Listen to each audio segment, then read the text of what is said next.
Di banyak momen politik Indonesia, publik melihat jabatan diberikan bukan karena kemampuan, tapi karena kedekatan dan kepentingan. Akibatnya, jabatan publik kehilangan makna tanggung jawab dan berubah menjadi simbol kekuasaan. Oh ya, sebelum lanjut, jangan lupa like, subscribe, dan nyalakan notifikasinya. Ketika bencana terjadi, ada respon pemerintah yang tidak sesuai harapan. Masyarakat sadar bahwa masalahnya bukan hanya individu yang tidak kompeten, tetapi sistem yang membiarkan itu terus berlangsung. Pembahasan ini melihat bagaimana fenomena itu terjadi, kenapa bisa menjadi normal, dan apa dampaknya ketika jabatan publik tidak lagi dihubungkan dengan kapasitas kerja, tapi dengan kepentingan kekuasaan. Nah, di video kali ini, gue bakal bahas fenomena ini dari berbagai sisi. Buat tahu keseluruhannya, semuanya sudah gue jelasin di video kali ini. Jadi, tonton videonya sampai akhir. Dalam struktur politik Indonesia, posisi menteri jarang lahir dari proses seleksi berdasarkan kemampuan teknis atau rekam jejak profesional. Yang dominan adalah patronase, jaringan, kesetiaan, dan kontribusi politik.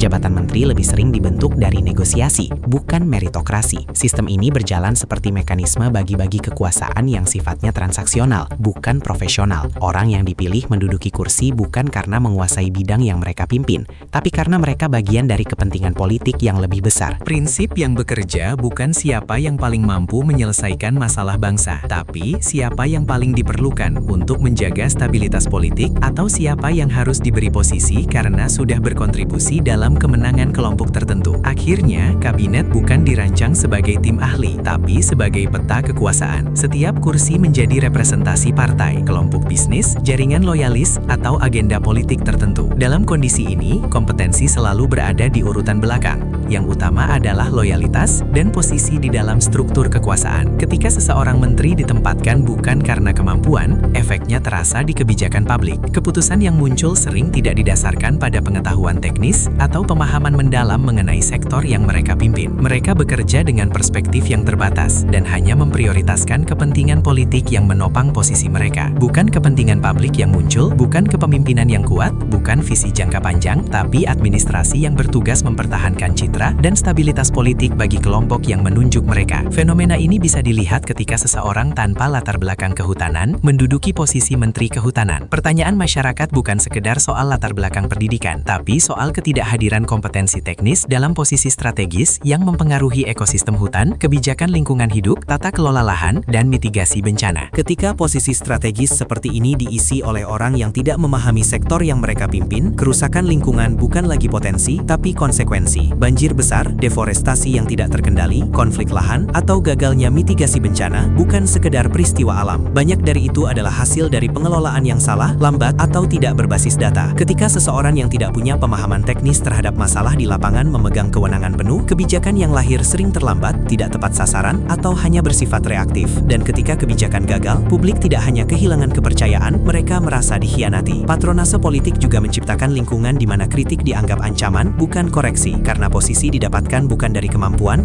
tapi dari jaringan, maka yang perlu dijaga bukan kinerja, tapi relasi politik. Maka ketika masyarakat marah, ketika publik mempertanyakan kemampuan seorang menteri, respon yang muncul sering defensif, bukan reflektif, bukan evaluasi, tapi pembelaan diri, bukan empati, tapi retorika. Pada akhirnya, sistem ini menghasilkan pemimpin simbolik. Mereka ada di panggung kekuasaan, tapi tidak memegang inti manajemen sektor yang mereka pimpin. Yang bekerja adalah birokrat teknis di level bawah, sementara figur menteri hanya menjadi wajah politik untuk kepentingan representasi kekuasaan. Ketika publik mempertanyakan mengapa seseorang yang tidak paham hutan memimpin Kementerian Hutan, jawabannya bukan soal individu, itu tentang sistem yang lebih menghargai loyalitas dibanding kompetensi. Dalam politik modern, terutama dalam konteks pemerintahan yang lebih mementingkan stabilitas citra daripada efektivitas kebijakan, seseorang bisa diangkat bukan karena kapasitasnya menyelesaikan persoalan negara, tapi karena mereka cocok dengan branding politik yang sedang dibangun. Kursi menteri tidak hanya berfungsi sebagai alat administrasi negara, tapi juga sebagai medium komunikasi simbolik.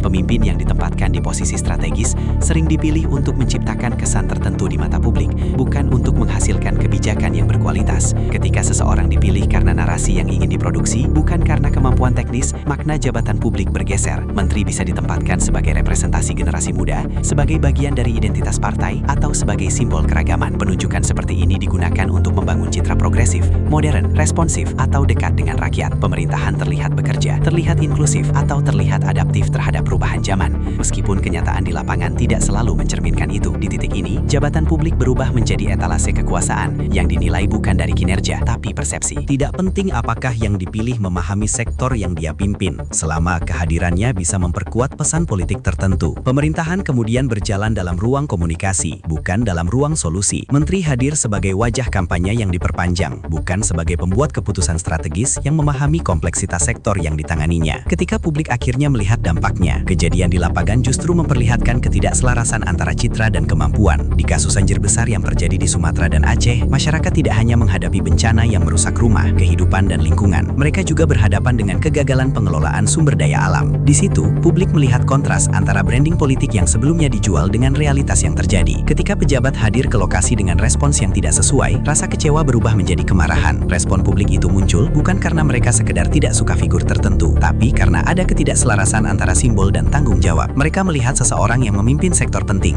tapi tidak punya wawasan yang sepadan dengan dampak kebijakan yang harus dia buat. Ketika pernyataan menteri terdengar dangkal, tidak empatik, atau tidak relevan dengan kondisi lapangan, itu bukan hanya masalah komunikasi. Itu menunjukkan bahwa posisi itu tidak didasarkan pada kompetensi sektor, tapi pada kepentingan pencitraan. Politik branding menciptakan jarak antara pemimpin dan tanggung jawab jabatan. Seorang menteri bisa dianggap berhasil bukan karena memperbaiki struktur, mengurangi kerusakan lingkungan, atau membangun sistem mitigasi bencana, tapi karena berhasil menjaga persepsi positif tentang pemerintah yang menunjuknya. Selama citra masih terkendali, kegagalan administratif sering dianggap bisa ditoleransi. Namun ketika bencana terjadi, publik tidak lagi menilai citra, mereka menilai dampak. Mereka melihat apakah kebijakan yang dibuat mencegah banjir, merawat hutan, melindungi warga, atau hanya menjadi gimmick politik. Ketika branding tidak sejalan dengan realita, kepercayaan publik runtuh dengan cepat. Dalam momen itu, jabatan yang awalnya terlihat sebagai simbol informasi justru berubah menjadi representasi dari kegagalan struktural. Fenomena ini menunjukkan bahwa persoalan bukan hanya soal satu individu. Ini tentang cara sistem politik memprioritaskan persepsi publik dibandingkan kemampuan profesional. Selama jabatan publik diposisikan sebagai alat komunikasi politik, bukan sebagai mekanisme kerja negara, pemimpin yang dipilih akan terus dinilai lebih karena gambaran yang mereka bawa daripada hasil yang mereka ciptakan. Dalam banyak konteks politik, ada pola mentalitas yang muncul ketika seseorang menduduki posisi strategis tanpa kapasitas yang memadai. Fenomena ini dikenal dalam psikologi sebagai Dunning-Kruger Effect. Sebuah kondisi ketika seseorang dengan kompetensi rendah merasa dirinya memahami suatu bidang lebih baik daripada realitanya, bukan karena mereka sengaja menipu publik, tapi karena mereka bahkan tidak menyadari batas pengetahuan mereka sendiri. Ketika seseorang berada di posisi kekuasaan dengan kondisi seperti ini, keputusan yang lahir bukan berdasarkan data, pengalaman, atau pemahaman sistem, tetapi berdasarkan keyakinan yang tidak didukung kemampuan. Dalam pemerintahan yang diisi oleh figur politik yang tidak memiliki kemampuan teknis di sektor yang mereka pimpin, efek ini menjadi lebih jelas. Ketika seseorang tidak tahu bahwa mereka tidak tahu, mereka akan merasa tidak memerlukan masukan atau keahlian lain. Mereka merasa cukup dengan intuisi, opini pribadi, atau persepsi subjektif. Situasi ini menciptakan kepemimpinan yang percaya diri secara berlebihan, tapi rapuh dalam substansi. Ketika publik menilai pernyataan atau kebijakan yang muncul terdengar dangkal, itu bukan sekedar kesalahan komunikasi. Itu refleksi dari struktur mental yang berpikir tanpa dasar pengetahuan yang memadai. Dalam konteks bencana seperti banjir besar di Sumatera dan Aceh, publik bisa melihat manifestasi fenomena ini secara nyata. Ketika pejabat datang ke lokasi dan memberikan komentar yang terasa tidak sensitif, tidak tepat, atau tidak sesuai dengan kompleksitas masalah yang terjadi, masyarakat bukan hanya kecewa. Mereka melihat bahwa orang yang memegang jabatan penting tidak punya pemahaman yang proporsional terhadap persoalan yang sedang dihadapi. Bagi masyarakat yang terdampak langsung, ini bukan soal komunikasi buruk, ini soal kegagalan memahami realitas. Efek Dunning-Kruger dalam jabatan publik memperkuat pola penyederhanaan masalah. Situasi kompleks dilihat sebagai sesuatu yang mudah diselesaikan. Masalah struktural dianggap bisa diatasi dengan retorika. Bencana lingkungan disamakan dengan kejadian alam biasa. Semua itu menunjukkan bahwa mereka yang memberikan keputusan tidak melihat kedalaman persoalan. Karena dalam pikiran mereka, persoalan itu tidak sedalam kenyataannya. Ketika pemimpin tidak menyadari kerumitan sektor yang mereka pimpin, hasilnya adalah kebijakan yang dangkal, respon lambat, dan keputusan tidak berdasar. Selain itu, fenomena ini juga memicu sikap defensif. Kritik publik yang muncul dianggap sebagai serangan personal, bukan sebagai evaluasi terhadap kinerja. Karena dalam pikiran mereka, mereka sudah memahami situasi dengan baik, maka kritik dianggap tidak relevan atau tidak berdasar. Ini menghasilkan jarak antara penguasa dan masyarakat. Ketika publik melihat kegagalan, pemimpin melihat dirinya tetap benar. Ketika masyarakat meminta tanggung jawab, pemimpin merespon dengan pembenaran. Kombinasi antara rasa percaya diri berlebihan dan rendahnya kemampuan teknis membuat keputusan negara berjalan tanpa struktur rasional yang kuat. Di sektor-sektor penting seperti kehutanan, energi,